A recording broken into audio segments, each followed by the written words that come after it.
Hi, welcome to Average Connects in 531, and I'd like to welcome you to the second time that we have ever copied or pasted a painting that was originally from the one and only Bob Ross. So in my last video, I showed you the Seascape Surfs Up, Season 9, Episode 2, Surfs Up. And the idea was actually from Bob Ross. It didn't come from me.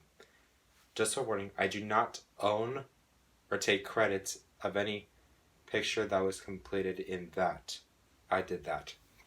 Okay, so before this one, for this one, this is our second time doing a Bob Ross painting. First of all, let me thank you for inviting me back into your household to let me show you a fantastic painting.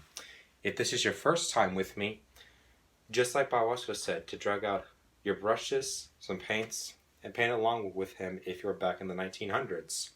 And if you've been with me before or with him before, let me thank you for inviting me back for another time of painting.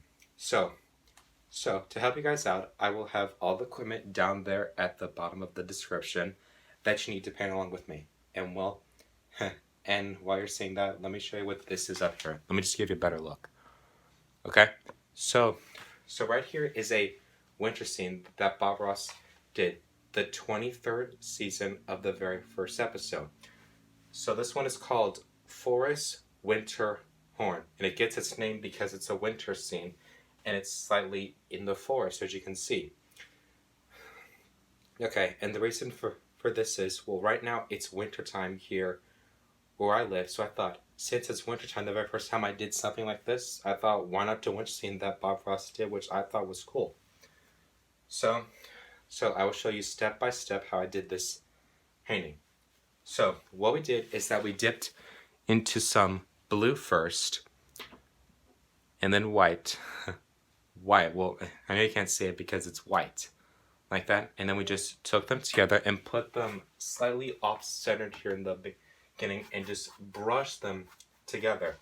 Since it's slightly day, you're going to want a bright sky like this, okay? And so since this is partly day and partly night, you're gonna want something like this. So like this, we started the lightest color in the center, and then darker, then darkest as we go out.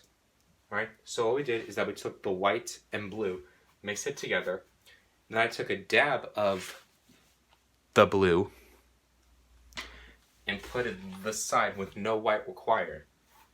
And then I put the darkest blue I had and covered the outside, both sides, and took a dab of black. So we did that on both sides too.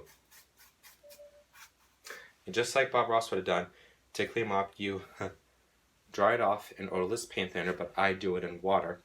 You just shake off the excess and just beat the devil out of it. I thought I did a pretty good expression. Beat the devil out of it. And you just go right back up here. And for these kind of paintings like Bob Ross, you want to start with the background first and then work your way forwards. But you're probably asking, why do I have to do backwards and then go forwards? Well, the reason for that is if you start with the closest item first and you go up to the sky, you're probably gonna, mess up what's in front. So I also want to start with the back first because that's like the easy way. Okay?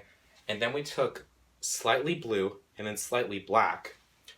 And then we took these what seem like hills, but they're actually trees, the farthest trees out here.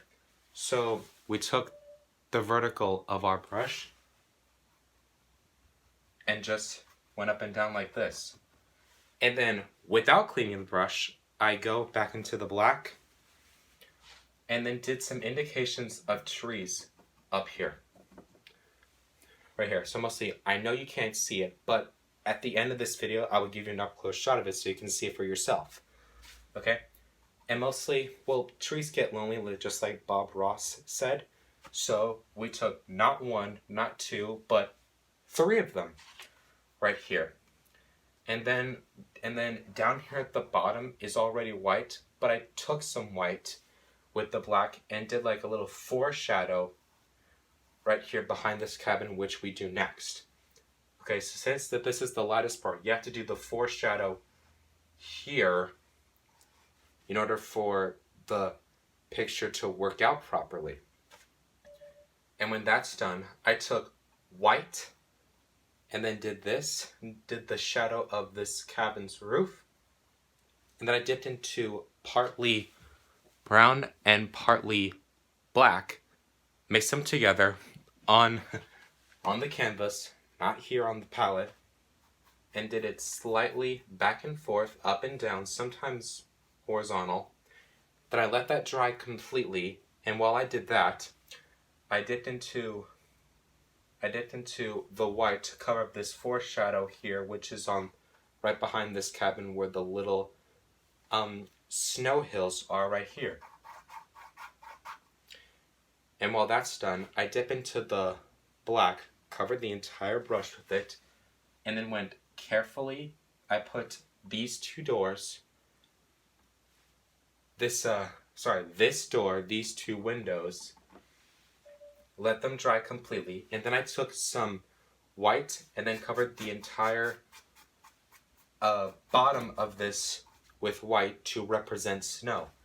And while that's still slightly dry but still slightly wet, you want to make it work because you want to let these blend together. And then we took the blue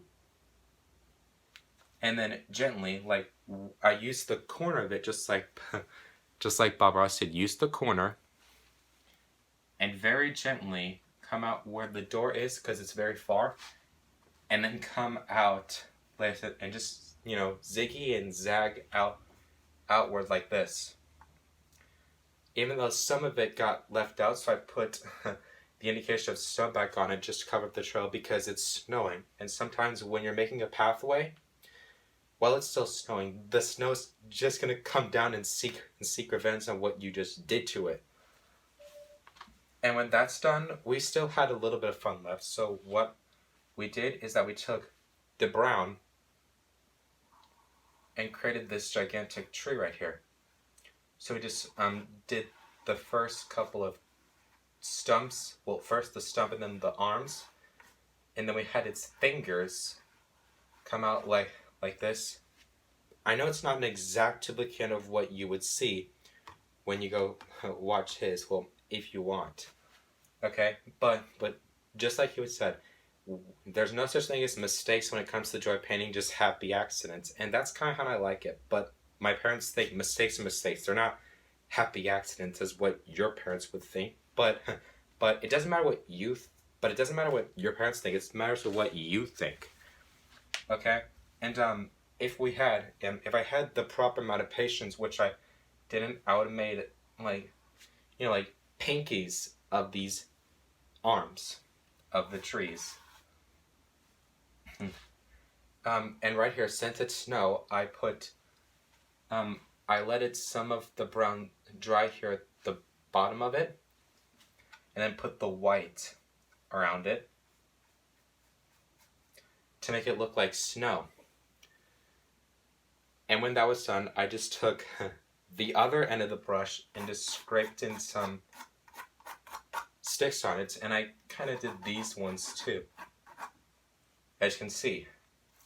And we had some markings of snow, so we just took the white, went back into white, and just put the occasion of even more snow. And with that, it was pretty much finished. So there is forest, winter, horn. So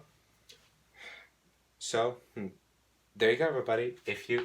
So first of all, if I do not own or take credit of what's been said here, even though Bob Ross started it, even though this video is dedicated to Bob Ross, who's now passed away, which I was super disappointed to hear. But if he was alive, he would be proud to see what I did, unlike the young artists who are still alive and probably still are today, just like me. So mostly, if this video was cool, be sure to hit the thumbs up, subscribe for more painting videos.